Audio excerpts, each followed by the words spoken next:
Hi గారు, welcome to our channel. ప్రస్తుతం మనతో పాటు దాము బాలాజీ గారు, సీనియర్ జర్నలిస్ట్ ఉన్నారు. వారితో ఒకసారి మాట్లాడదాం. సో నమస్కారం సార్. నమస్తే.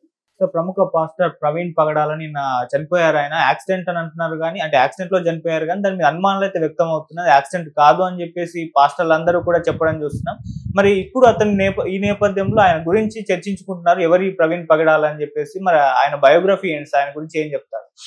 ఇప్పుడు ప్రవీణ్ పగడాల ఈ పేరు మారుమోగిపోతుంది. 2 తెలుగు రాష్ట్రాల్లో కొన్ని వందల వేల వీడియోలు, పోస్టులు చూస్తున్నాం. మొత్తం సోషల్ మీడియా అంతా కూడా ఈయన పేరు మారుమోగిపోతుంది. ప్రో అండ్ కాన్ పోస్టులు, అంటే ఈయన్ని గొప్పగా చెప్తూ, ఆయన మృతికి నివాళులు అర్పిస్తూ, దేవుడి సన్నిధికి చేరుకున్నాడని క్రిస్టియన్స్, ఆయన అభిమానులు పెద్ద ఎత్తున అయితే పెడుతున్నారు. ఎందుకంటే తనకి ఒక రకమైన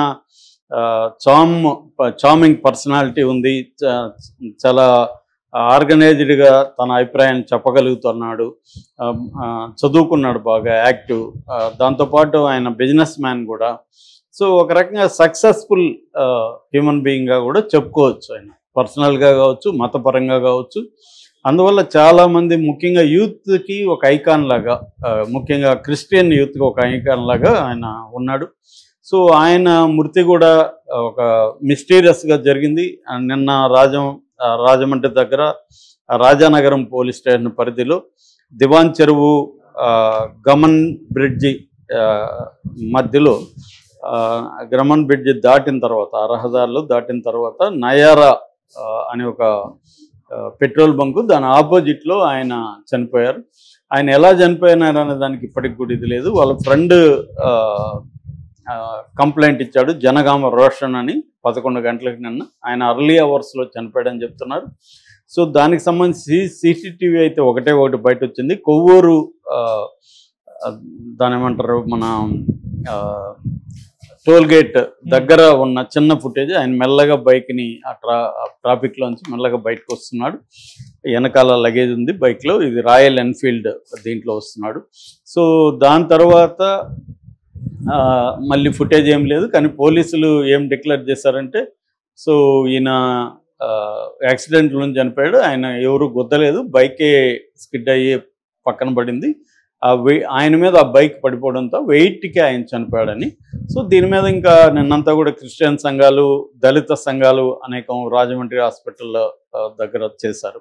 సో ఇప్పుడు ఏంటంటే, చాలామందికి, మామూలు ప్రజలకు చాలామందికి ప్రవీణ్ పగడాల ఎవరని తెలియదు. ఆయన బయోగ్రఫీ మనం కొద్దిగా చెప్పుకుందాం. బేసిక్గా ఏంటంటే, ప్రవీణ్ పగడాల అనే అబ్బాయి, వాళ్ళ క్రిస్టియన్ ఫ్యామిలీ, కడప వాళ్ళది నేటివ్.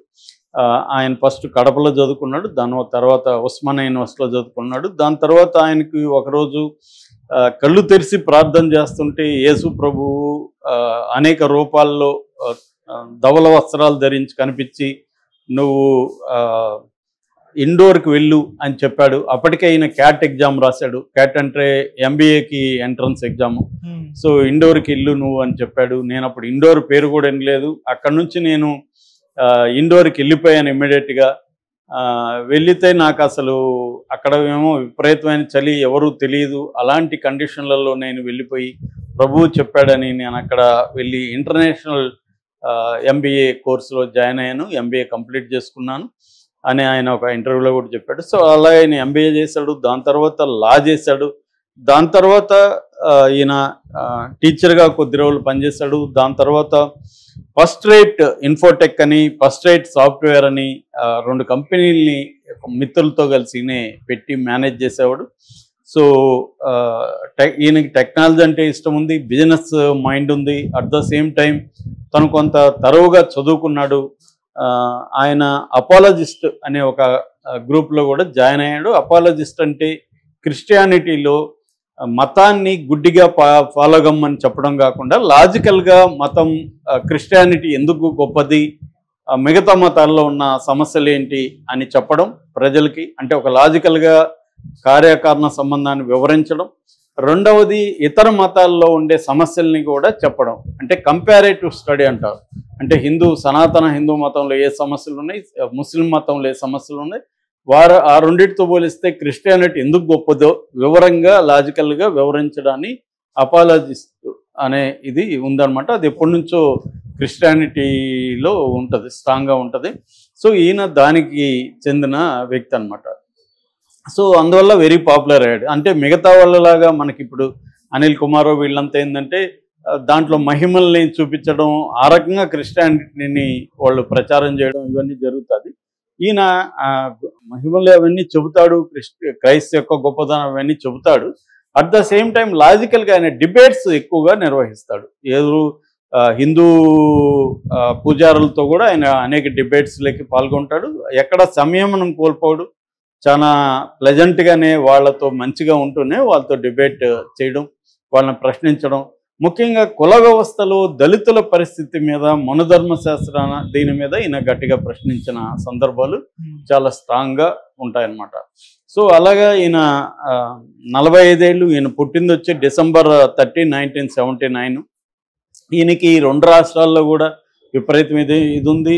ఇతను ప్రపంచవ్యాప్తంగా కూడా అనేక దేశాలు తిరుగుతూ సువార్థికుడు అని కూడా పిలుస్తారు. ఆయన ప్రపంచ సువార్థికుడు అని కూడా అంటారు. ఇక్కడ ఆయన ఎక్కువగా కాల్వరీ టీవీలో, తర్వాత రక్షణ ఈ 2 టీవీల్లో ఎక్కువగా ఆయన డిబేట్స్ కండక్ట్ చేయడం, క్రిస్టియన్స్తో కావచ్చు, సెక్యులరిస్టులతో కావచ్చు చేసి వాళ్ళని లాజికల్గా థియలాజికల్ అంటారు. థియలాజికల్ అంటే మతతత్వ శాస్త్రం.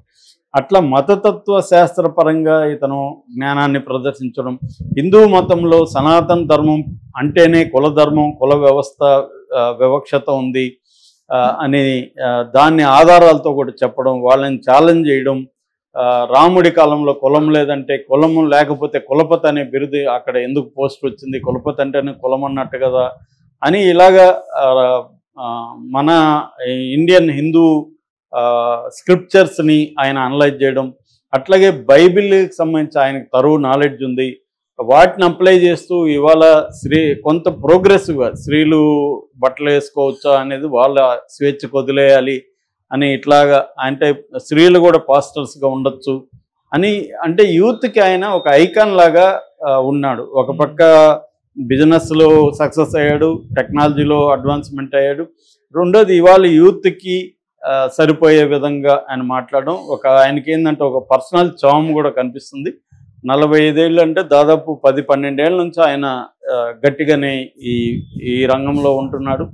అందుకని ఆయనకి శత్రువులు కూడా ఎక్కువయ్యారు. ఎందుకంటే హిందూ మతాన్ని, ముస్లిం మతాన్ని విమర్శించడం వల్ల ఆయనకి శత్రువులు కూడా బలంగా తయారయ్యారు.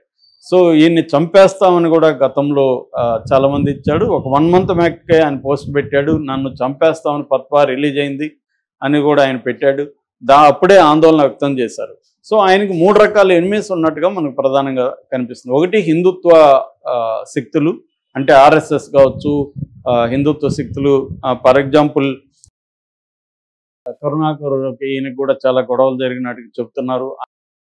ఛానల్ పెట్టుకొని కరుణాకర్ కూడా చాలా స్ట్రాంగ్గా ఈయనలాగే ఆయన కూడా డిబేట్స్ చేయడం, ఈయనకి వ్యతిరేకంగా వీడియోలు పెట్టడం అవన్నీ చేస్తున్నాడు. ఈయన ఈ రక్షణ కానీ మిగతా ఛానల్లో చూస్తే ఈ ప్రవీణ్ పగడాల వీడియోలు కూడా సనాతన హిందూ మత ధర్మాన్ని విమర్శించడం, ఇటు ముస్లిం మతంలో ఉండే అనేక లోపాలను ఎత్తి చూపే వీడియోలు పెట్టడం ఇవన్నీ ఉంది. ఖచ్చితంగా ఇవి చూసినప్పుడు హిందూ మతత్వవాదులు కావచ్చు, అటు ముస్లిం మతత్వవాదులు కావచ్చు హర్ట్ అయ్యే అవకాశం అయితే ఉంది. సో అందుకని ఈ 2 మతాల్లో ఉండే అనొచ్చు మన వాళ్ళని, అంటే తీవ్రంగా మతం పట్ల ప్రేమ, పొసెసివ్నెస్, అంటే టాలరెన్స్ లేదు, వాళ్ళ మతాన్ని ఎవరు విమర్శిస్తే సహించని తత్వం ఉండేవాళ్ళు, అలాంటి వాళ్ళు ఈయన్ని వ్యతిరేకిస్తున్నారు. ఈయన మీద చాలా కోపంగా కూడా ఉన్నారు.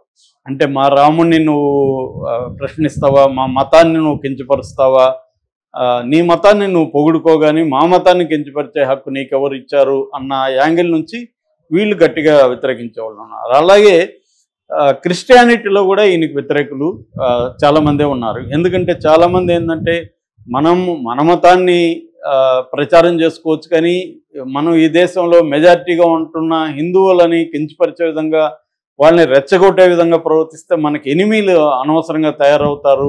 ఇది మనకు అవసరం లేదు, మన మతం గొప్పదనం చెప్పుకోవచ్చు, అంతేగాని వేరే మతాల్లో ఉండే లోపాలను చెప్పడం కరెక్ట్ కాదు. ప్రతి మతంలో కూడా అనేక లోపాలు కూడా ఉంటాయి. దీనివల్ల మత సామరస్యం బదులు మత ఘర్షణ అనేది పెరుగుతుంది అని నమ్మేవాళ్ళు కూడా ఈయనకి వ్యతిరేకంగా ఉన్నారు. ఈ నేపథ్యంలో ఆయన యాక్సిడెంట్ హత్య అనేది అయితే తేలాల్సి అయితే ఉంది.